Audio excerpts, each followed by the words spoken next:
Did you ever go looking for something, constantly seeking out more and more, to realize that the things you would eventually find fascinating, well, they were similar to those before?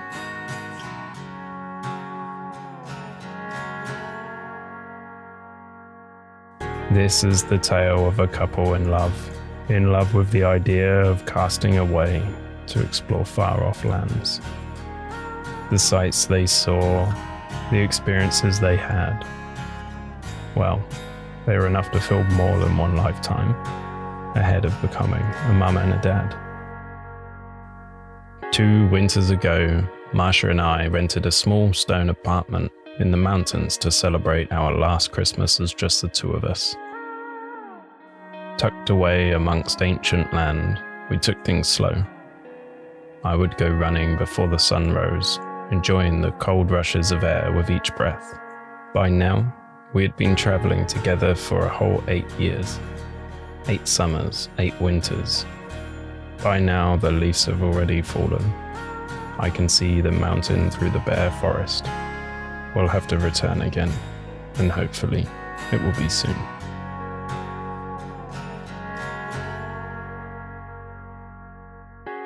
Two years passed like a flash in the rearview mirror. Although busy learning our new place as guardians and role models to a beautiful little girl, we were still thirsty for adventure. I wanted to fish an alpine lake before the trout season ended, and we all needed to have a break from the hot and heavy Mediterranean air. Fall had finally arrived, and with it, the call to revisit our beloved mountain town as a party of 3.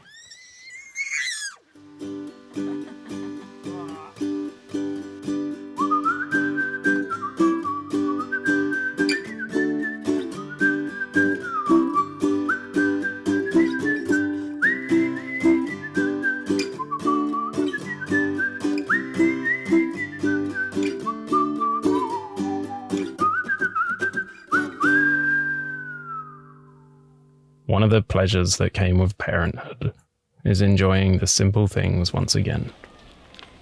We found ourselves pulling into towns that we used to drive right past. Having always been mindful to absorb the world around, now we do so even more attentively. That age-old saying through the eyes of a child is most certainly ringing out true. The colours of autumn are a striking thing. What may be thought about as a moment in time is actually far from the matter. In their perpetual motion, the foliage is on its own journey. Green gives way to yellow. Yellow bleeds into red. Autumn was a regular show for us as kids growing up in small towns between England and Germany. Finding that magic in Spain, however, has not been easy to come by.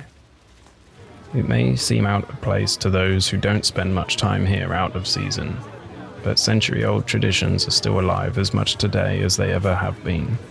Joining the locals in quaint fashion, we enjoyed the taste of fresh pumpkin pulled out of the fields around us. What did you get? Crema de calabaza and uños de calabaza.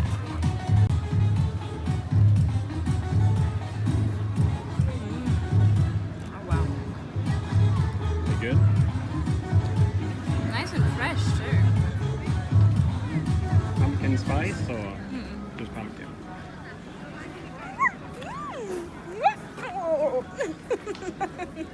Look at these. He's like so. With the bus. I've never even seen a pumpkin shaped like that. Yeah. Look at this one over here. Colours, shapes and sizes to dream about, we felt like little kids again, reminiscing in our own fond memories. Tables of trinkets fill the square around the local church, and thoughts of this day dating back hundreds of years makes me feel a little more connected to the hustle and bustle of the town around.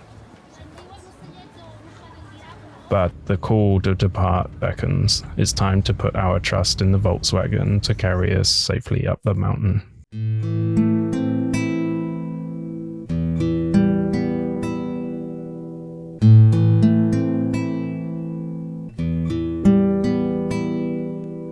Waking up at over 2,000 meters altitude, surrounded by a forest of pine, we sip on hot coffee in the van.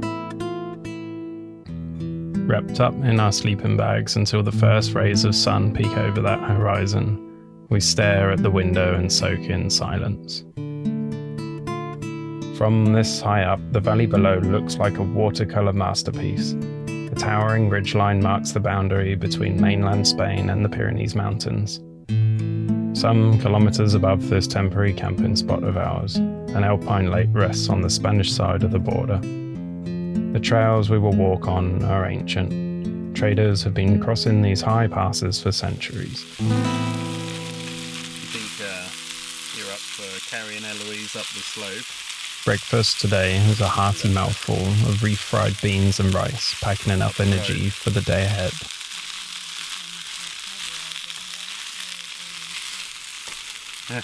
Probably almost shit.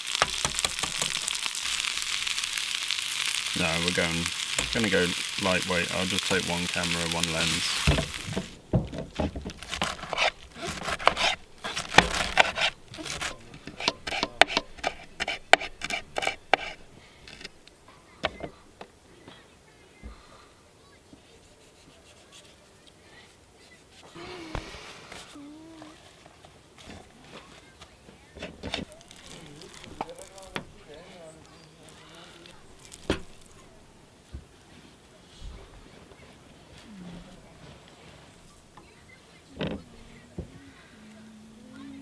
Alright, first one ready. No cilantro.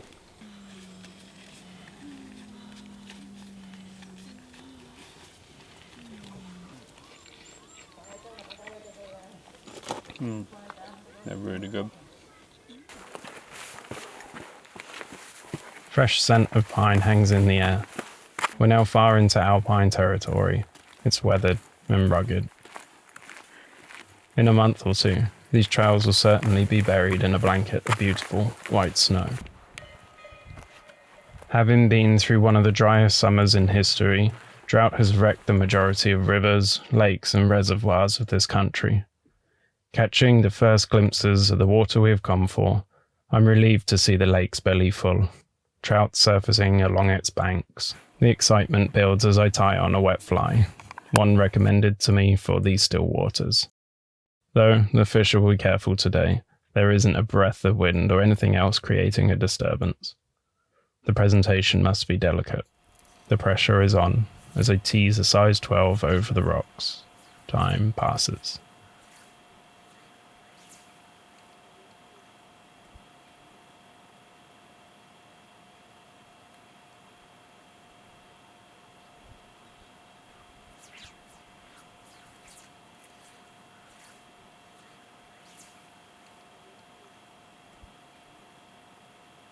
Like the best trout fishing locations, these alpine lakes are a representation of the purest natural and wild habitats. Being able to enjoy a place like this, even just for a short time, rejuvenates both body and mind. There are no fish takes despite the changes of fly. Today, the net stays empty. Heading back to the van, we enjoy the hiking and spend time talking. Our minds turning to the thought of big burgers for dinner. Though time for this adventure is drawing to a close, back down in the valley, we enjoy some more autumn views before returning to the city. And this is what we do best. We find comfort together inside this small Volkswagen van, wherever we choose to park it.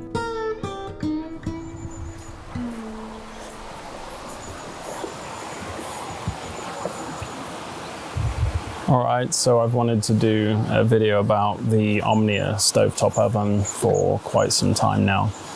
We've had one in our camper for a good few years now, and we've cooked from everywhere, from down on the beaches to up in the mountains. And let me tell you that there is nothing better than the taste of freshly baked croissants after a good morning of ski touring.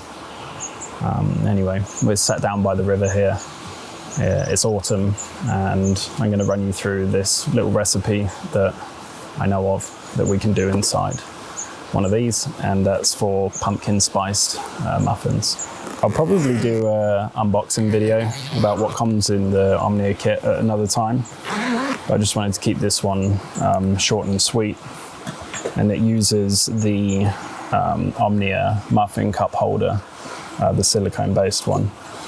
But really, you could use any silicone-based muffin cup holder as long as they fit inside the Omnia dish. Then you're good to go. So I actually forgot to say that this recipe uses a pumpkin puree. You can either go ahead and use the stuff that's straight out of a can, or if you want to prepare it, like I did with one of the pumpkins that we picked up, all you have to do is bring the Omnia up to a high temperature, take all the seeds out of the pumpkin and slice it into pieces that are going to fit inside the dish, and then roast that for, mine took just over an hour last night. And then once you can push a fork through it nice and easily, then just let it cool down, peel the skin off, throw it in a blender and whip it up until it's nice and smooth, and you're good to go. And yeah, the fresh stuff tastes much better than out of the can, in my opinion. So for your Omnia pumpkin spiced muffins, here's a list of ingredients that you're going to need. Just grab our scales. I'm going to mix everything into a bowl and then put it into a larger pot here just to do the whisking.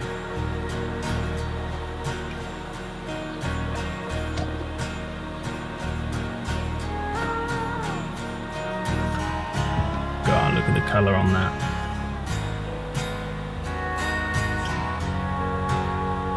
That just needs a really good whisking together. Okay, so it looks something like this once you're done. And then we're gonna crack in 2 eggs.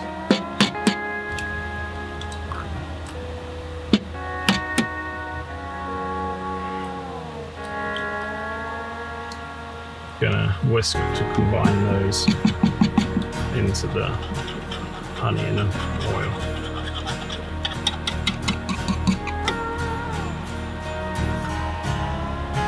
2 generous teaspoons of this.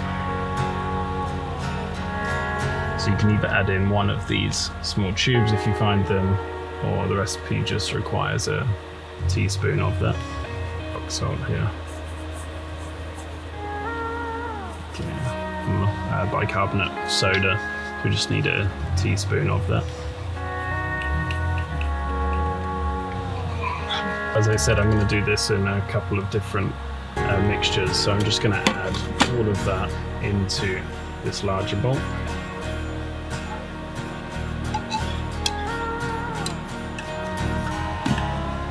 We need to have 1/4 cups of milk. I'm using no added sugar almond milk. Absolutely love the colour of this stuff. It was so much fun looking around the pumpkin festival. Not something we're usually been into, but with having a daughter, everything becomes fun, like you're a child again. I'm going to add all of that into the big pot.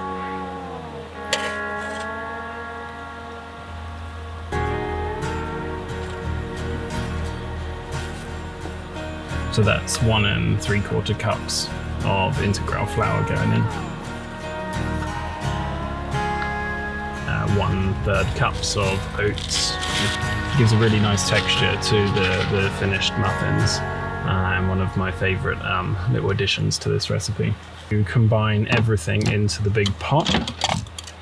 Bring that over here, and then just fold it carefully into each other. I think it's okay to have a few lumps at this point because you don't really want to over mix the batter. That's what the final batter looks like.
They smell really good.